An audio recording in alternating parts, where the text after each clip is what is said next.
Hello, everybody. It's that time of day again. It's story time. I've got my frumpy reading sweater on. What we got to drink? Hold on. Nice glass of orange mango juice. Very tasty. Okay, we need a book. Let me get a book. Just a moment.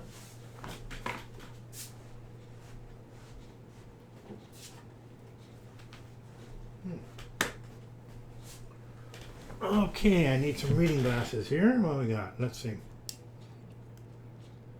Today's story is called Disney's Winnie the Pooh's Silly Day by Bruce Talkington.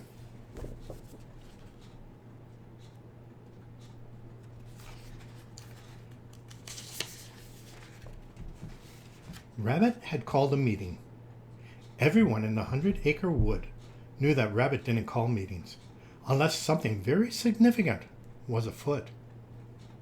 To Rabbit, meetings were as important as gravy to mashed potatoes, or honey was to a certain bear of very short legs, who was, at that very moment, stumping his way to Rabbit's, as quickly as those same very short legs would allow. Running just as quickly towards the meeting from a different direction, and on legs even shorter than Pooh Bear's, was Pooh's good friend, Piglet. And Eeyore, carrying his tail in his mouth so as not to lose it in his hurry, was galloping so rapidly to the gathering, yet from another direction, that his back legs would occasionally outdistance his front ones, and the donkey would suddenly find himself running backward. He would then have to stop and get himself sorted out before his frantic journey could continue. Gopher was scurrying so rapidly through his tunnels in order to reach the meeting place on time that the trees above ground quaked gently as he jostled their roots in passing. And high above those trembling treetops, Tigger tore towards the meeting in a series of tremendous bounces. Meanwhile, Rabbit, at whose house the meeting was taking place, couldn't contain his excitement and was scampering through the woods towards the others to make sure that they were all on their way and would not be late. As a result of this hurrying, scurrying, scampering, galloping, and bouncing, the friends were not only on time for the meeting, but were even early. Everyone arrived at a particular crossroads at precisely the same moment, all moving too fast to stop until they tumbled head over heels over one another and wound up in a friendly sort of tangle, with Tigger on top and Gopher on the bottom, while Eeyore's tail drifted down to lay limply across his muzzle. "I suppose," sniffed Rabbit, after they had all untangled themselves and politely dusted off one another's dusty places, "that we can call the meeting to order right here and now, so Pooh Bear can get on with his assignment." Pooh's ears perked up in surprise. "Assignment? I'm not very good at making signs, you know. I'm never quite sure why using a certain letter isn't just as good as using one of the others, and there are so many to choose from. It's quite confusing." Rabbit pulled his ears down, as if he was going to tie them in a bow beneath his chin. "This has nothing to do with making signs, Pooh Bear," he said. "It has to do with foolishness, which is why we need your help." Rabbit looked down at Pooh and asked, "Do you realize that today is April Fool's Day?" "Of course," laughed Pooh, delighted to know the right answer for a change. "It is the one day of the year you can look like a fool and not feel unhappy about it." "Well, I suggest that this year we not be fooled," sniffed Rabbit, looking around determined. "Might be nice for a change," said Tigger with a grin. "We certainly do a stupendous job of looking pretty silly the entire rest of the year." "You can say that again," agreed Eeyore. "But today it's someone else's turn." "By dingy!" crackled Gopher. "Really?" asked Pooh. "Whose turn is it?" "I think Rabbit means he wants us to fool the April Fool before he fools us, Piglet whispered into Pooh's ear. No fooling? Pooh exclaimed in sudden excitement. You don't think that would be impolite, do you, Pooh? Mumbled Eeyore. I mean, it being his day and all. My goodness, no, laughed Pooh.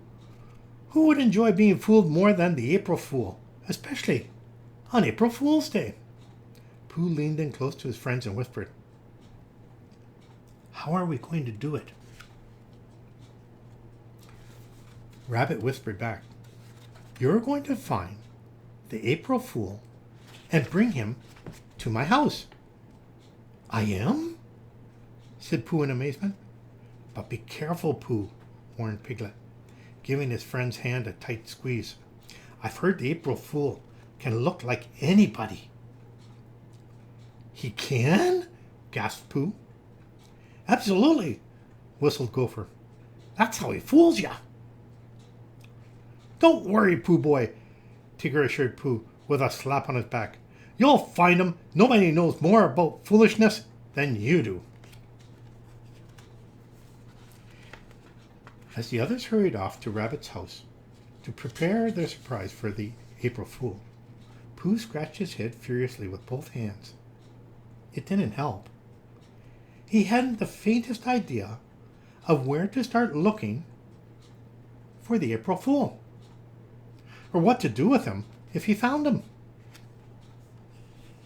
But it always seems that the best ideas come when Pooh's head is at its emptiest. All at once Pooh realized that fool rhymed with pool.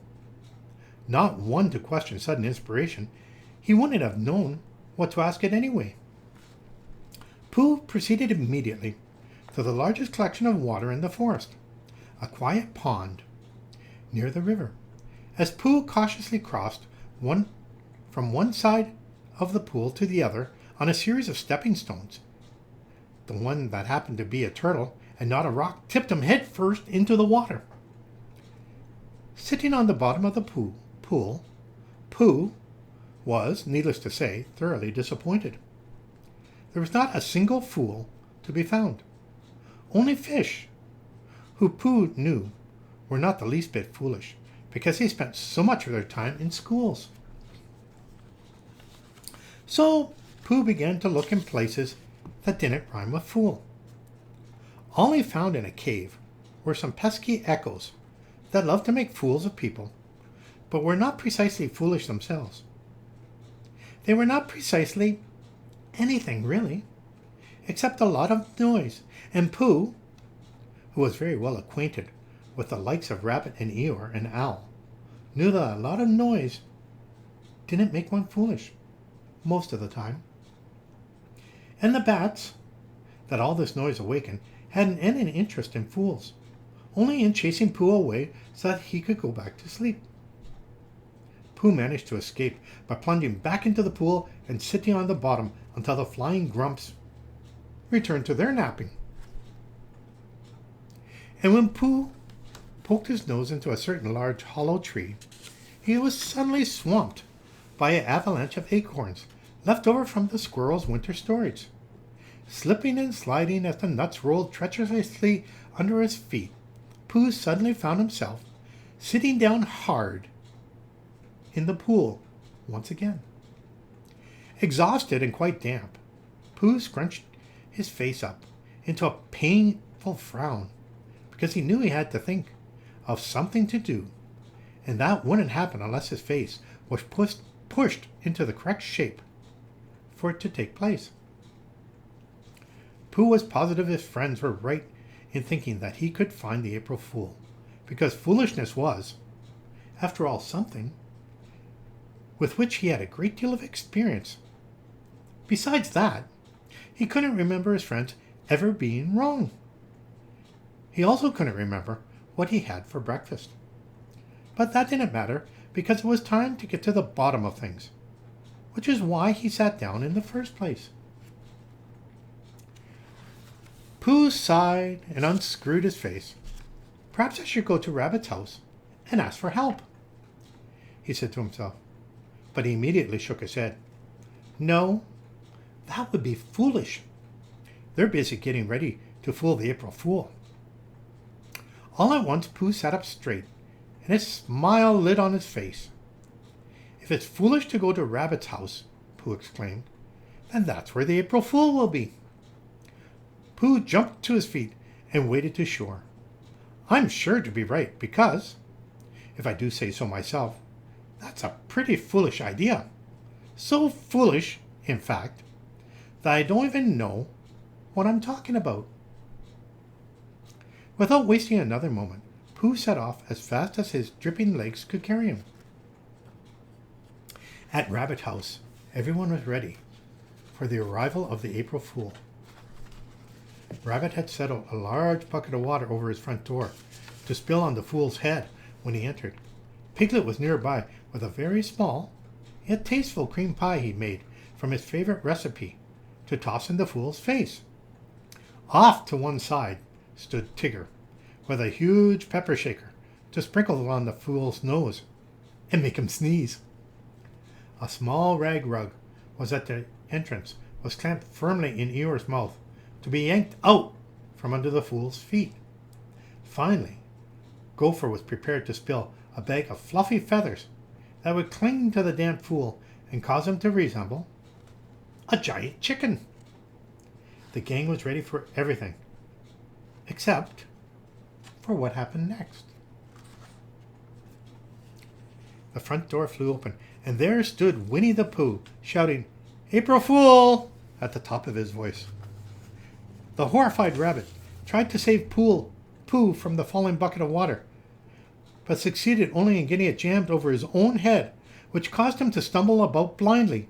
He bumped into Tigger, who staggered backward and sat in Piglet's pie, accidentally sprinkling pepper into Eeyore's nose. Eeyore, still hanging on to the rug, emitted such a powerful sneeze that it propelled him backward into Gopher, who spilled his feathers all over Piglet as the rug jerked out from under Pooh's feet and set the bear down in the entranceway with a loud thump. After a moment of shocked silence, during which the dishevelled friends looked at one another in amazement, Pooh finally managed to blurt out, "I was right! The April Fool is here!" Then he looked down at his still dripping jersey. But he didn't seem to be very much out there, too. Then the laughter began. It was quite a while before anyone could speak. Finally, Rabbit, wiping the tears of mirth from his eyes, put his arms around Pooh's shoulder and said, "I think you discovered the Fool's secret, Pooh Bear." Pooh managed to look quite pleased with himself and puzzled at the same time. "I have? What is it?" "It seems the April Fool is everywhere, Buddy Bear," hooted Tigger. "And he looks just like us." "And a good thing, too," sighed Pooh. "Why's that, Pooh Bear?" demanded Piglet, trying to remove a particularly large feather from his very small ear. "Because then we can all laugh with one another, and not at anyone," said Pooh. "Or am I being foolish?" "No, Pooh," said Piglet with a smile. "Not this time." And the laughter began again and went on and on and on for a very long time. The end. My, that was a wonderful story. Have you ever looked for the April Fool? I have. But that's the end of the story. You have yourself a great day. You take care of one another. Take care of yourself. And I'll talk to you tomorrow, okay? Bye now.